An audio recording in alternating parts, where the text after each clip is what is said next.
Hey guys, Ray here from Corn Dog Caravan. Today is going to be a little bit of a different video than our normal. Today is going to be maintenance day on the Ram Promaster. So in this video, I'm going to be transferring or replacing the fluid in our transmission. We are doing it probably a little early, but we do a lot of mountain driving, knowing that the next couple of months the weather may be nasty and I may not really have a good place to do it. So I thought today would be a great day to do it. It's early. We've only got just under 45,000 miles. The recommended factory is 60,000 miles. So in my opinion, doing it early is not a bad thing. Is it necessary? No. I've seen videos of guys doing this much later, maybe even double the mileage, but the fluid looked really dark. So I did a preliminary check of the fluid levels and everything, and I went ahead and got everything ordered. I wanted to make sure I had everything for the project because we are remote, and I want to make sure I've got every tool, every filter, fluid, you name it. I want to be prepared. I don't want to be stuck out in, not in the middle of nowhere, but out in the woods. If you're not a subscriber and you want to subscribe, if you like what you see, whether it's our hiking videos, any of our how-tos, or even in this case, just some maintenance, hit that subscribe button, hit the notification bell, so you'll see when we put out new videos. As I said, like, comment down below if you like what you see, if you have any questions, especially about today's project. What I wanted to do first is I want to show you the location, because when I started early, kind of just checking on what I needed to do, where I thought the fill port and also for the fluid check, because the Ram does not come with a normal dipstick for a transmission. Most new cars don't have that. They want you to take it into the dealer and get it serviced there.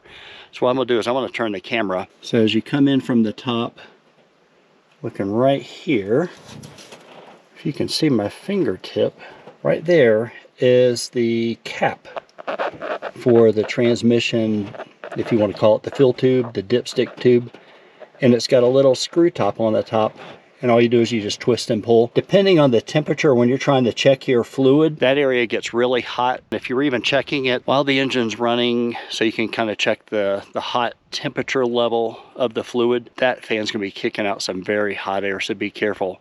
Now another place you can do, because depending on your arm length or even just your leverage point, what you may want to do is come under the van. So I'm going to come under the van and show you where it's also from below. So coming up underneath, so you're looking at it from the front, and that's going to be your driver's tire. So right here, so that's the transmission pan. We're going to be removing that. This is going to be coming off.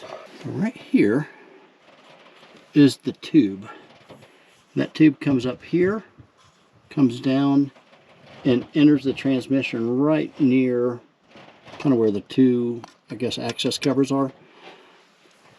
And then looking up, following that tube, that is the dipstick fill cover. So right here, you're going to turn left, and then you're going to pull it up. It comes right out. Now it does have a little O-ring, and it has a fixed groove in it. It's not like a normal screw, sort of. I mean, it's got a little notch.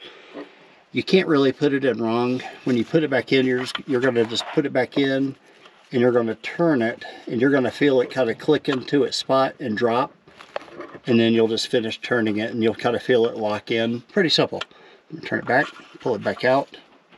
And right now, this does not have any fluid on it. I was surprised it would. I thought it really would have some fluid on it, and it didn't. So that's the cap. So now let's go up and check the levels, and we'll just kind of show you that too, especially if you've never done this before. So I'm going to show you on the dipstick. This is I think it's a 3-foot zip tie. I actually got this from Kip. So if any of you are on Promaster Owners Facebook site, I stopped by shop and he gave me the zip tie. So this is going to be my dipstick. So what you have here, you've got a 3-foot dipstick, and what I've done is I've got a mark on the dipstick here, which I wanted a reference point. Since I've never done this before, at least on this vehicle, I marked where the edge of the dipstick stops at the dipstick tube. So when you insert it all the way down, there's a catch so it'll stop the zip tie from going any further. Put a mark here. It is actually 16 inches at the top edge of the dipstick tube down to the bottom of the catch where the point stops.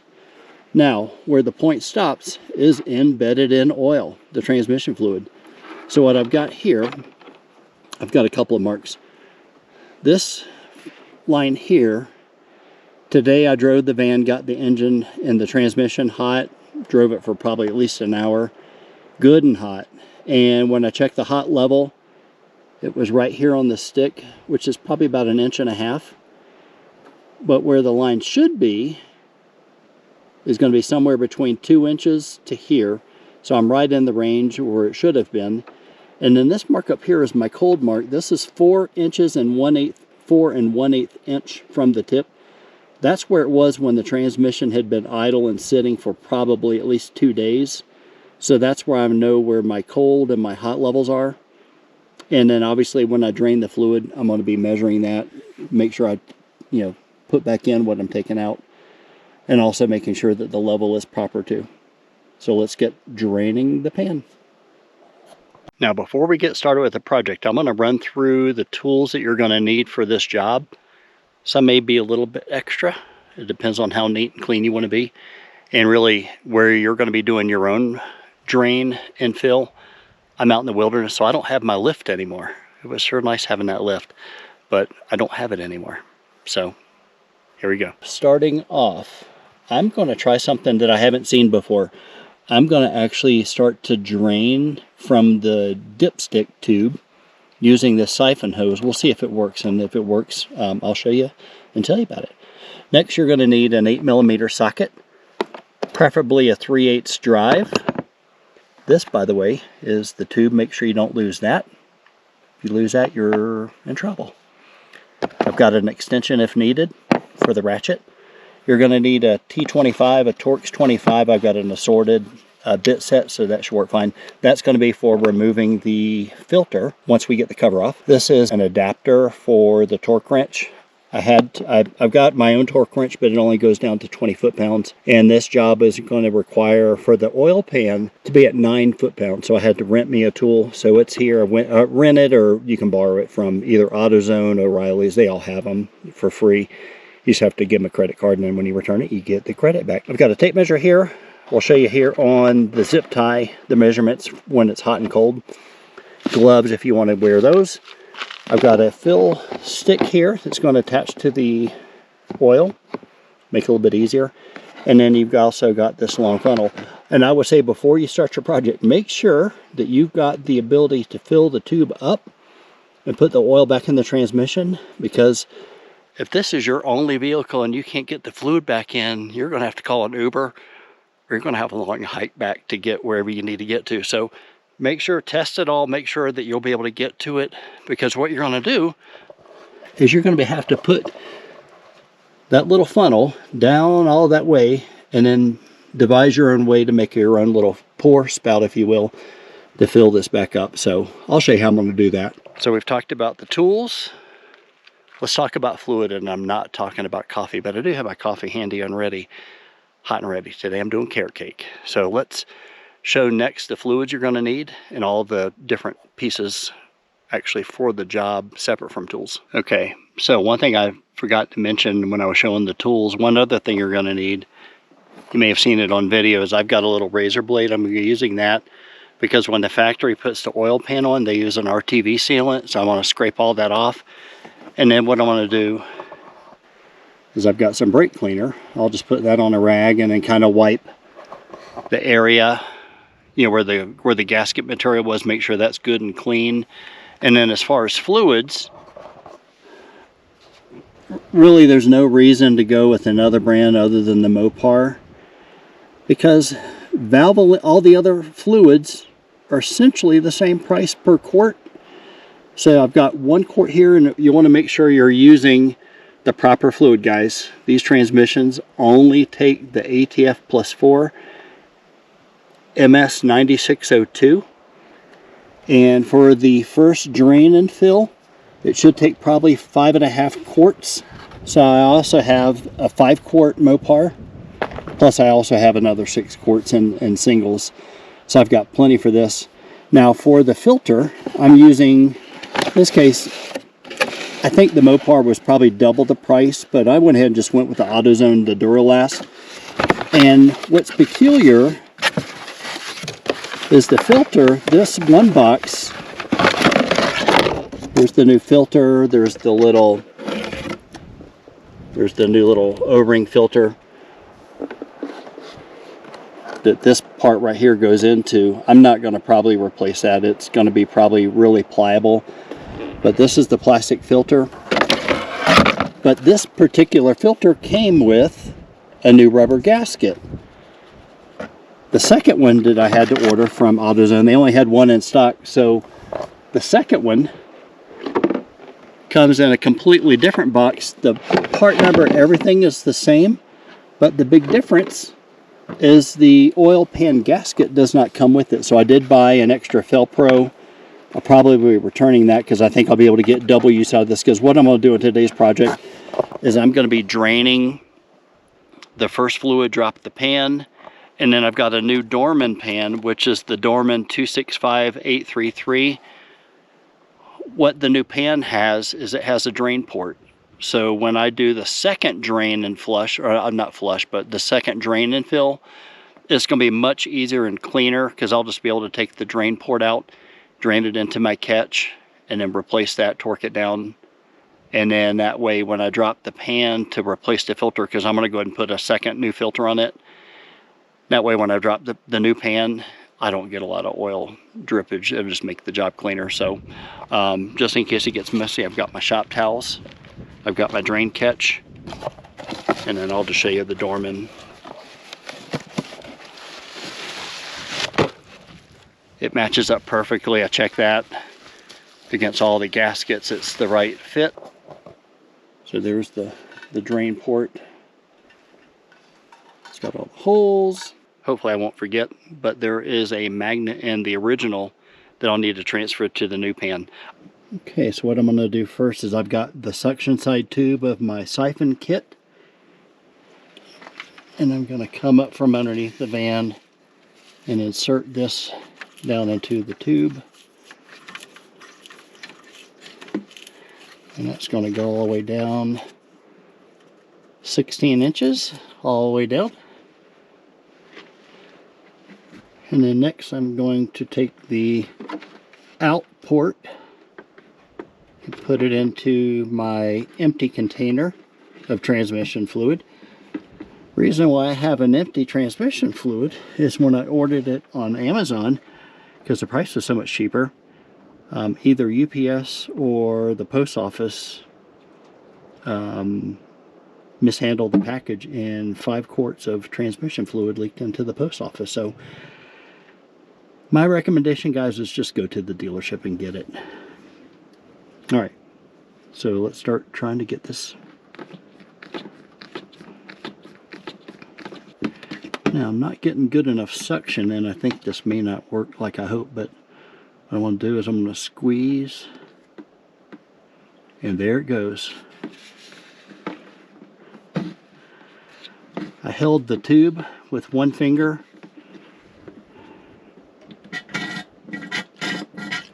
and it created the vacuum.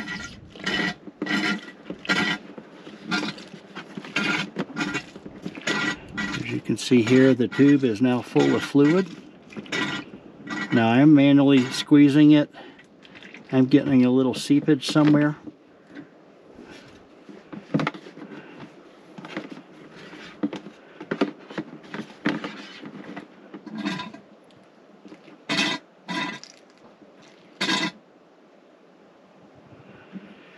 Now once I have this flowing, it should flow on its own because of the gravity.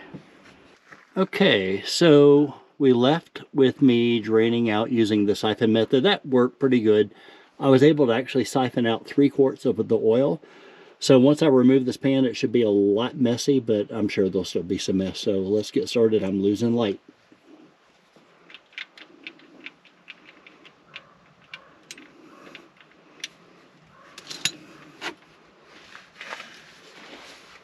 What I'm finding is some of these have some kind of coating on it, so it's making it a little bit harder for the socket. So I'm going to get a wrench and just try to work them out first.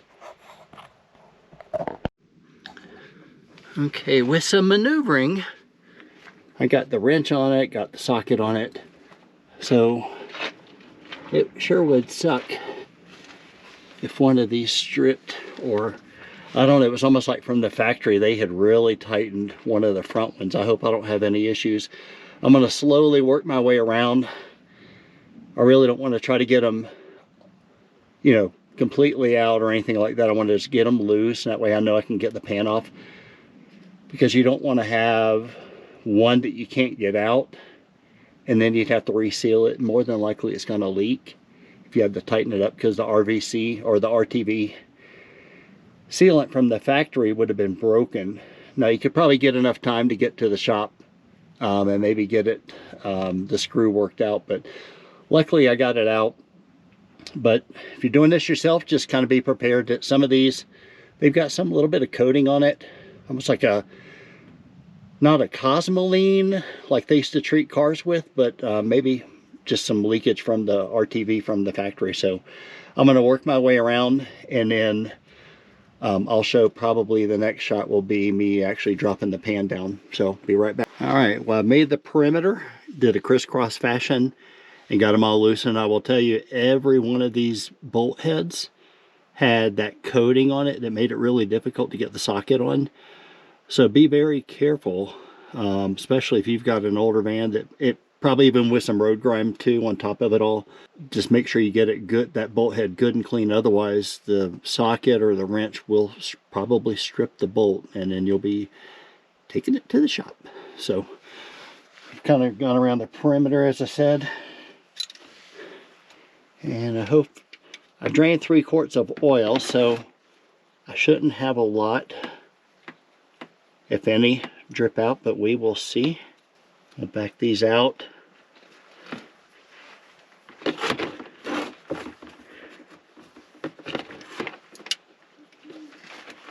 don't have a lot of ground clearance, so working tight here.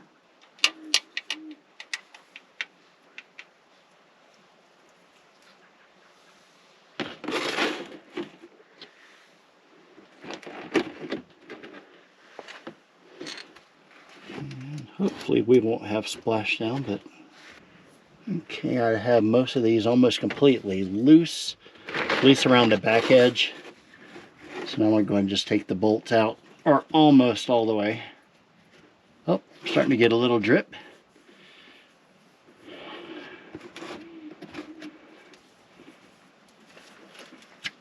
There we go.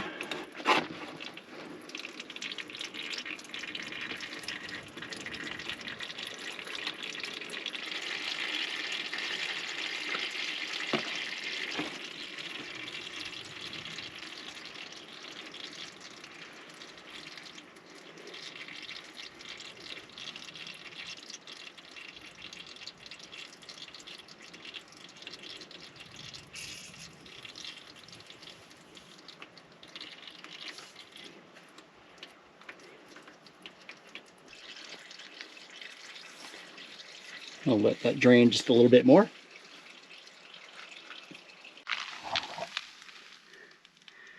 Okay, probably not the best conditions. You can see here.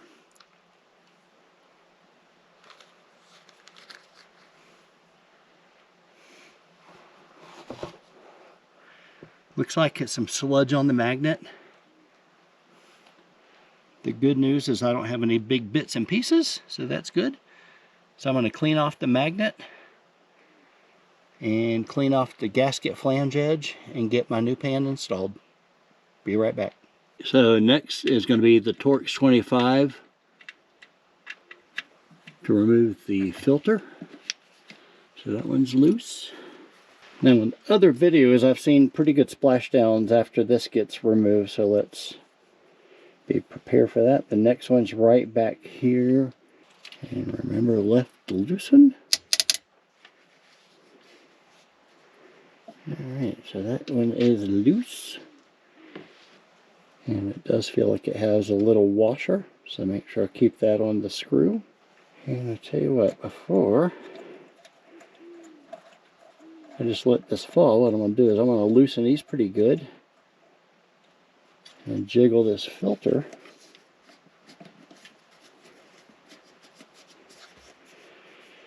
And I think the fluid's going to come from right over here, so I'm going to be prepared with my pan to right here.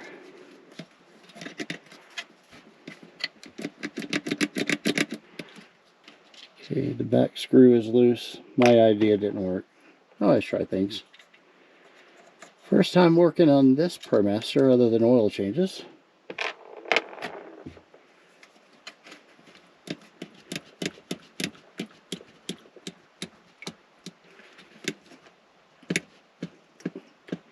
And here we go. Splashdown is coming. Let's see.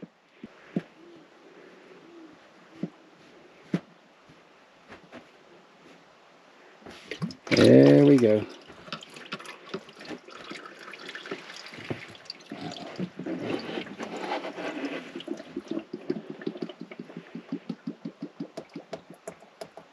And that noise is the oil running out of the filter. So I'll let the transmission continue to drip. Filter is almost dripless, so I'm going to go ahead and pull that out. Put that in my storage container. Be right back. Okay, now what I'm going to do, I'm just going to do a little wipe up of the gasket area. And then I'll come back with my razor blade and scrape off any areas that need cleaning. And then I'll hit it with the brake cleaner. I'm not going to touch any of the inside part. I'm going to go ahead and leave the little rubber gasket ring right here lubed with the oil. Yeah, it still feels good and pliable. Feels good and soft. Probably if the transmission had, I don't know, maybe over 100,000 or maybe 10 years, that would probably get brittle. And then you'd have to pull that out. You would need to get the proper puller so it doesn't scratch the surface, so that will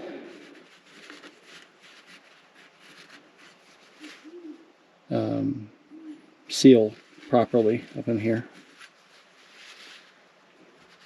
Yeah, still got it good and lubed. All right, let's get the gasket scraper.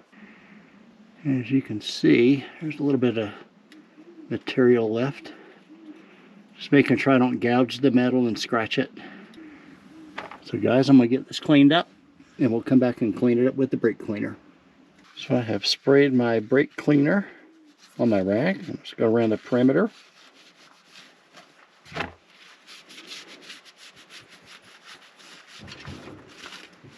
Now I will say, you have a little bit of, I'll say maybe RTV bleed over from when they sealed this front pan. So when you're cleaning this, make sure you're not trying to get too much of the squeeze out from here. Just make sure that the surface is good and clean. Yeah, everything looks good. So next I will be putting the filter on and be right back.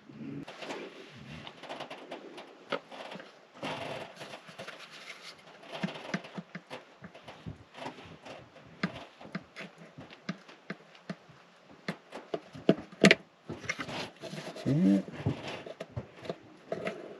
Line up my bolt holes. A bit easier said than done.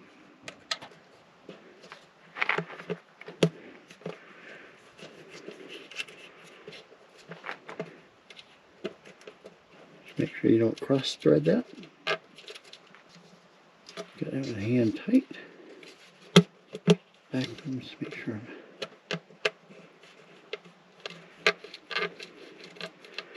And we'll just tighten that one up.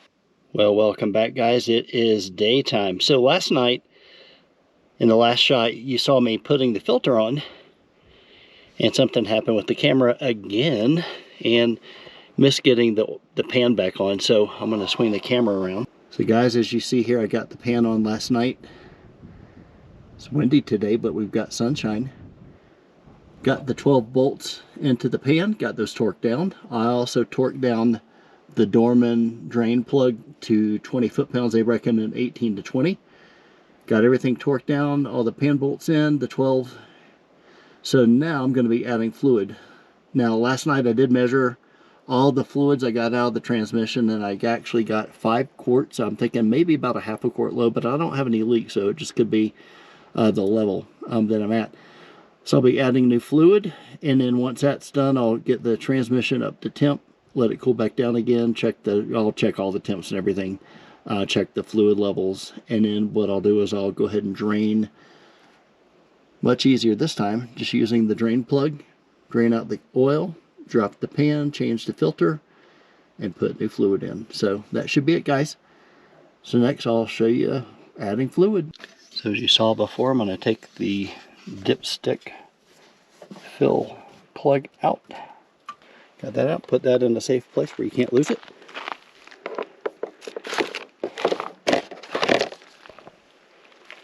Using this long funnel. Got the narrow funnel down in the tube secured. Now what I'll do with this is I will attach this to my pour container.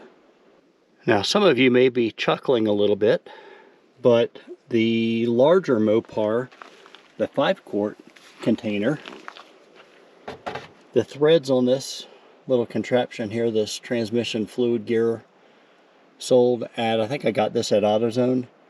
This nipple on this container size does not fit on the larger one. So if you do have the 5-quart Mopar, just know you're going to need 6 quarts. So go ahead and get a single, which I've got here, and then this threaded adapter does fit onto this one. If you take the clear one off, this black piece still does not fit on this. The threads are wrong. So what we're going to do, move the 5-quart out of the way. I've got this turned and locked. I'm going to pop the top here. And actually I may remove this completely. Yeah, let's take this out, probably make it a lot easier. And what we're going to do now is just insert this into the funnel. Okay, so I have the clear tube down into the funnel. Now what I'm going to do now is just turn the little yellow, or turn the oil can, and the fluid will begin to flow. Let's go ahead and get 1 quart in.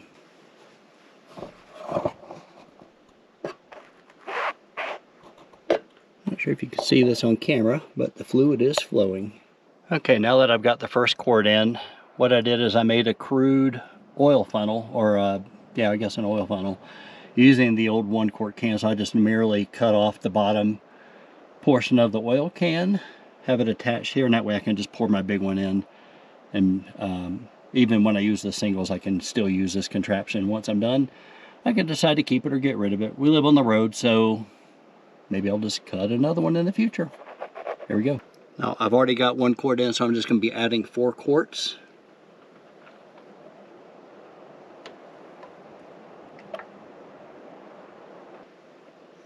Okay, I'm going to stop here, check my level. I've only added 2. And before I add any more, I'm going to go ahead and check the pan, see if there's any leaks at all.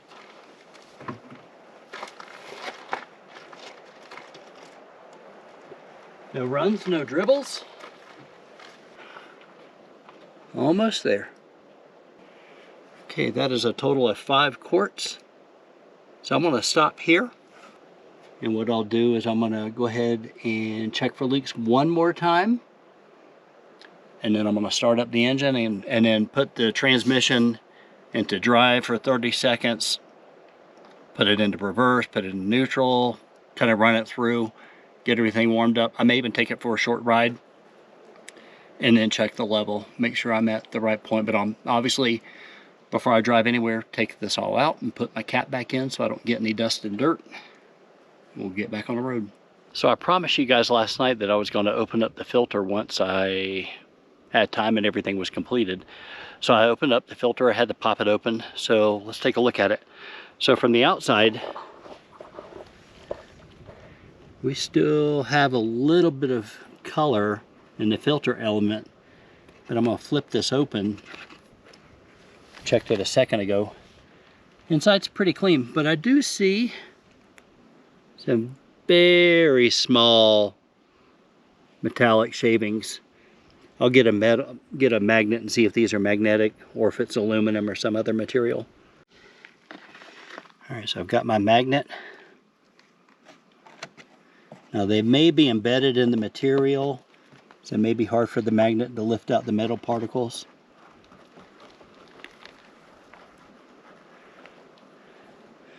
So yeah, they are magnetic. So very, very small. But the filter caught them, so that's the good news. My magnet that was in the bottom of the pan was relatively clean. It had some of the, I guess it's fine particle material. Almost reminded me, for any of you guys who have ever lapped valves with a valve compound, kind of that creamy metallic. That's kind of what it reminded me of, at least. But yeah, a little bit of metal filing. So they're all in the filter. So you may not hear me very well because of the engine running, but I'm going to go and check the fluid. I've added a touch more. So again, I have cold, hot, which is a 2-inch, and then 1.5 inches. It's going to be right in this range. So let's check.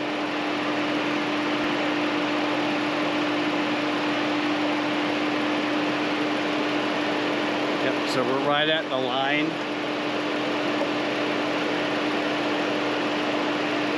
So we're good.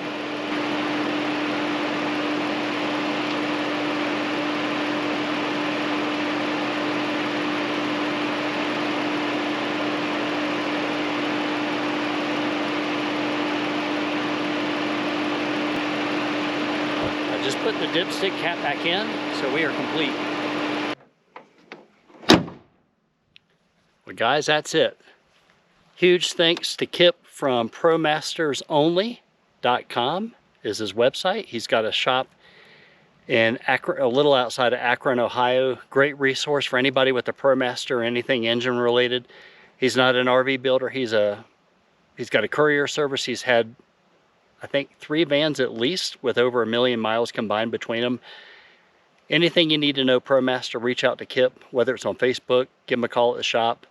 Also stop by and see him at the shop if you can, and maybe have him do a little work. But conversed a little bit with Kip this morning. He said on the second flush, he said with only 44,000 miles on the van, no issues. He said, you know, the drain and fill is fine. You know, you got a new filter in it, you've got new fluid. So I am good to go for I'll probably do another 45,000 miles-ish before my next fluid drain. But guys, if you like what you see, hit that like button. If you have any questions or comments, put that down below. Subscribe if you're not already. And if you are a subscriber, thank you for watching again. Thanks.